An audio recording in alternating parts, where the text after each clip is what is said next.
अस्सलाम वालेकुम friends, welcome back to my YouTube channel daily tips with Asma. आज की इस वीडियो में हम आपको बताएंगे अरीशा नाम के बारे में दिलचस्प मालूमात। नाम है अरीशा। अरीशा नाम का शुमार लड़कियों के नामों में होता है। अरीशा एक इस्लामी नाम है। अरीशा नाम की इब्तदाई तारीख हिंदी ज़ुबान से निकलती है। अरीशा नाम की लड़कियों के लिए खुशकिस्मत नंबर 9 माना जाता है। माहिरीन के मुताबिक अरीशा नाम की लड़कियां बहुत शरारती होती हैं। अरीशा नाम का मतलब है सायेदार जगह। अरीशा नाम की लड़कियों के लिए खुशकिस्मत दिनों में इतवार, मंगल और जुमेरात का दिन शामिल है। अरीशा नाम के अफराद के लिए मुवाफिक रंगों में सुर्ख, नारंगी और सुनहरा शामिल है।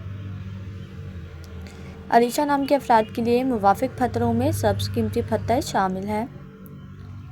खुशकिस्मती वाली धातों में हिंसों के हिसाब से तांबा शामिल है। फ्रेंड्स, अगर आप अपने नाम का मतलब जानना चाहते हैं तो कमेंट बॉक्स में अपना नाम लिखें। इंशाल्लाह हम आपके नाम की वीडियो ज़रूर बनाएंगे। Thanks for watching. अल्लाह हाफिज़।